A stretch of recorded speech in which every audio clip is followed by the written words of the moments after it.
जल जंगल जमीन हर चीज छीनकर मुनाफाखोरी बढ़ाना चाहते हैं। इसके लिए कानून कैसे बदल रहे हैं, 3 मिनट में कानून बदल रहे हैं संसद के अंदर। तो ये संसद बाह्य राजनीति की ताकत यही सही जनतंत्र बचाएगी। और ये जब कानून बदलते हैं जंगल के जमीन का, तो ये जंगल नहीं चाहते, ये जमीन चाहते हैं। ये अब ग्राम सभा की मंजूरी के बिना अडानी हो या बाबा रामदेव हो, उनको जमीन दे सकते हैं जंगल की। जंगल खत्म होगा तो नदियां खत्म होगी, नदियां खत्म हो ही रही है, प्रदूषित हो ही रही है, नर्मदा का पानी पीने लायक नहीं है। लेकिन फिर सिंचाई कैसे मिलेगी हमारे किसानों को, ये भी सोचने की जरूरत है। आप सोचिए कि ये वन भूमि ही नहीं, ये हर प्रकार से भूमि पर अधिग्रहण के बिना भी आक्रमण कर रहे हैं। आजमगढ़ में पुलिस घुसते हैं हजारों और इंटरनेशनल एयरपोर्ट के लिए 5000 किसानों की जमीन छीनते हैं। हाईवे, फ्लाईओवर, सब जगह से हमारे हॉकर्स को भी हटाकर ये क्या चाहते हैं, होटल्स और मॉल्स खड़े हो जाए। ये कौन सी विकास की अवधारणा है जिससे कि प्रकृति और संस्कृति खत्म होगी, समता, सादगी, स्वावलंबन खत्म होगा। आत्मनिर्भरता की घोषणा करके देश को सबसे ज्यादा कर्जदार इन्होंने बनाया है। मैं बस इतना ही कहूंगी कि इससे न केवल आजीविका खत्म हो रही है, संविधान में दिया हुआ जीने का अधिकार खत्म हो रहा है। और संविधान की वो अनुच्छेद की बात 39 हर मार्गदर्शक सिद्धांत के साथ कि मुट्ठी भरों के हाथ में संपत्ति केंद्रित नहीं होनी चाहिए, ये बस यही चाहते हैं। इसीलिए तो आज हमारा भी श्रमिक संगठन है, आवाज उठा रहा है कि पूंजीपतियों की मनमानी नहीं चलेगी, नहीं चलेगी। पूंजीपतियों की मनमानी नहीं चलेगी, नहीं चलेगी। क्योंकि क्या कर रहे हैं पूंजीपति? कुमार मंगलम बिरला सबसे ज्यादा पुरस्कृत हो रहे हैं। उन्होंने दूसरी बार अपनी मिल्स बेचकर हमारे सेंचुरी के श्रमिकों को वीआरएस जिन्होंने नकार दिया, 90% श्रमिकों ने उन पर थोपना चाहते हैं। हम लड़ रहे हैं साथियों, क्योंकि ये बस profit over people, profit over nature, हर चीज में ये मुनाफा मुनाफा मुनाफा देख रहे हैं। और सरकार के आशीर्वाद से ये हो रहा है। सभी ट्रेड यूनियंस को हमारी विनती है कि वीआरएस नकार दो, रोजगार बचाने के लिए ही हमारी एकजुटता काम में ले लो। और अगर ये रोजगार बचाना है तो अग्निपथ पर चलकर पांव नहीं जलाने हैं। रोजगार बचाना है तो विकेंद्रीकरण चाहिए, छोटे छोटे उद्योग चाहिए, संघर्ष और निर्माण दोनों हम आगे ले जाना चाहते हैं साथियों। और महिलाओं को रोजगार चाहिए, तो महिलाओं को रोजगार के प्रमुख लक्ष्य और प्राथमिकता के साथ आगे बढ़ने के लिए क्या है सरकार के पास? लाडली बहना कहकर 1000 रुपए महीने का देना, जो एक गैस सिलेंडर के लिए भी काम नहीं आएगा, ये हमें मंजूर नहीं है। हमें महिलाओं का अधिकार चाहिए जो संविधान में है।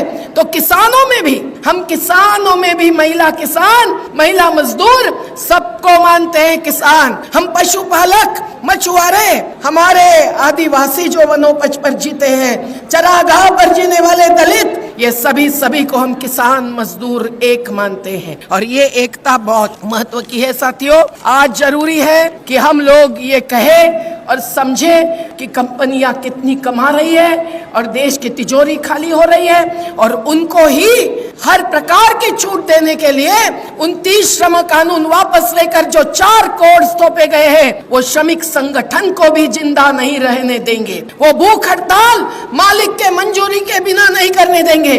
वो महिलाओं को नाइट शिफ्ट में खड़े करेंगे और ओवर टाइम भी नहीं देंगे। वो कोई सुरक्षा नहीं देंगे, स्वास्थ्य की भी।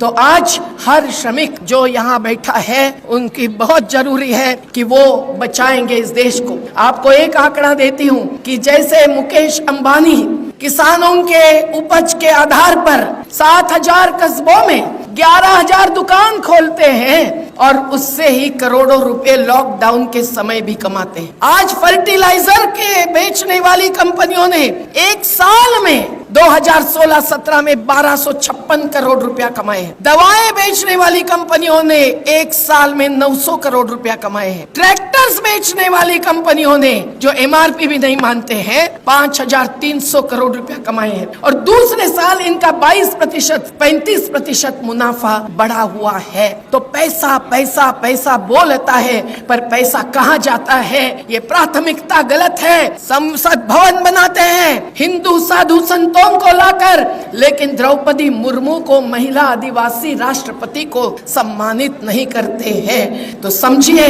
कि मणिपुर की भी हिंसा केवल वहां की जमीन और जमीन के नीचे की खनिज संपदा 2016-17 से जो MOUs हो गए हैं कंपनियों के साथ, उसी के कारण हो रही है। महिलाओं को लक्ष्य बना रहे हैं। आज सही में जो हालात है देश की, उसमें अगर जाति और मजहब के पार, लिंग भेद के पार अगर हम लोग एकजुटता नहीं दिखाएंगे तो न देश बचेगा न देश बदलेगा। आज हम लोग जानते हैं समर्थन मूल्य क्यों नहीं दे रही है मोदी सरकार। एक अदानी नहीं, एक अंबानी नहीं, ऐसे मुट्ठी भर पूंजीपति जो G20 के द्वारा अब और आगे बढ़ेंगे, क्योंकि जो जो राष्ट्र प्रमुख आएंगे वो यहाँ उनका भी पूंजी निवेश करेंगे। और ये अडानी जब ऑस्ट्रेलिया में जाकर भी कोयला लेके आता है, वहाँ पूरा ऑस्ट्रेलिया विरोध करता है। तो ये भी बहुराष्ट्रीय कंपनियों के ही नमूने हैं। लेकिन आज जब गौतम अडानी जैसा एक पूंजीपति 1600 करोड़ रुपया दिन का कमाता है, तो क्या किसानों को सही दाम देने के लिए फल सब्जी से लेकर पहाड़ी अनाज से लेकर हर खेती उपज का इनके पास पैसा नहीं है? क्या उससे मजदूरी बढ़े?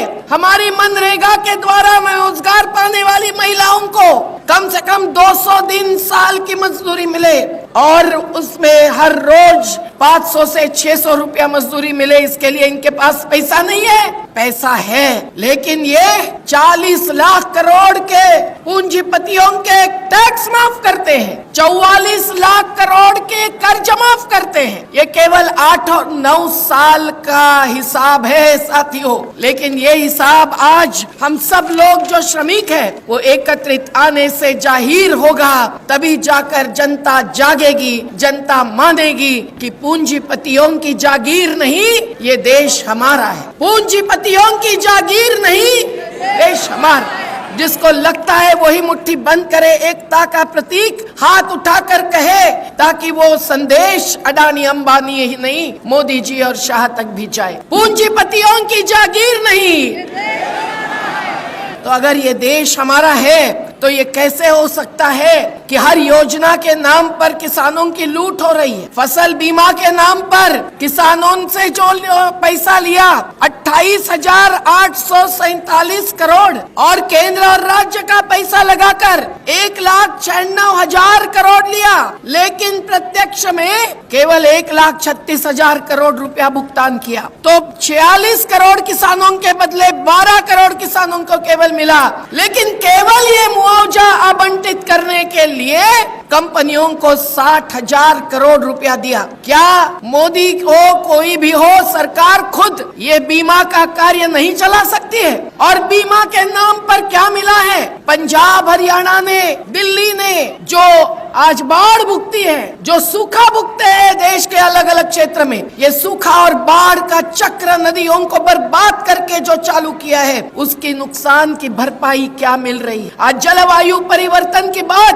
ग्लासगो तक जाकर प्रधानमंत्री जी करके आते हैं, लेकिन जो आज भुगत रहे हैं किसान, फसलों पर असर भी जलवायु परिवर्तन के कारण, क्या उसकी भरपाई मिल रही है? तो हम लोग तो चाहते हैं कि ये जो वाइब्रेंट गुजरात, जो मैग्नेटिक महाराष्ट्र, यूपी समिट और G20 तक पूरे देश के राष्ट्र प्रमुखों को लेकर करोड़ों रुपया खर्च करके हमारे फेरी वालों को हटाते हैं दिल्ली से, हमारी गरीब बस्तियों को हटाते हैं या छुपाते हैं, लेकिन प्रत्यक्ष में पूंजी और बाजारवादी अर्थ प्रणाली को आगे बढ़ाते हुए हर एक परियोजना में भी पैसे की लूट और कंपनियों को लूट की छूट देते हैं। हम इसका धिक्कार करने के लिए आज एकजुट हो रहे हैं। हम जानते हैं कि टैक्स प्रणाली अगर बदलेगी तो अगर हर संपत्ति पर 1% धनिकों की संपत्ति पर 2% टैक्स लगेगा तो 7.5 लाख करोड़ रुपए सरकार की तिजोरी में हर साल आएंगे। अगर इनहेरिटेंस वारसाई का टैक्स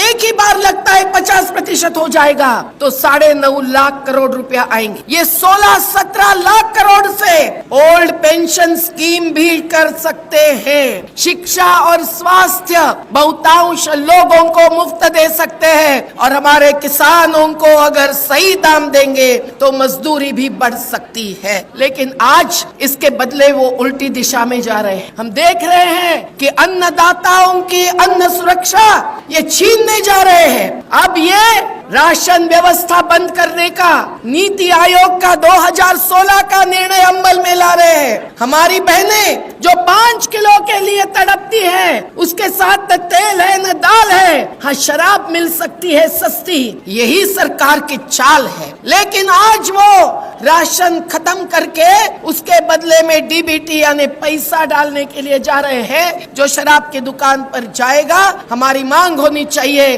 कि ये हम नहीं मानेंगे। हमें अन्न सुरक्षा चाहिए जो अन्नदाता देते हैं। ये चाहते हैं अडानी के साइलोस में अनाज इकट्ठा करो, फूड कॉर्पोरेशन ऑफ इंडिया को खत्म करो ताकि राशन जहां से जाता है वो भी नहीं मिलेगा। हम इसका विरोध करते हैं। हम तो चाहते हैं और मानते हैं कि ये जो अपना संघर्ष है और अपने निर्माण का कार्य है वो महिलाओं और युवाओं की ताकत से आगे बढ़ना चाहिए। संयुक्त किसान मोर्चा में भी 40,000 महिलाएं आई थी 8 मार्च के रोज। आज भी यहाँ महिलाओं की शक्ति को मैं सलाम करती हूँ। हमें हर संगठन में युवा और महिलाओं को प्रतिनिधित्व देकर हमको आगे बढ़ना है।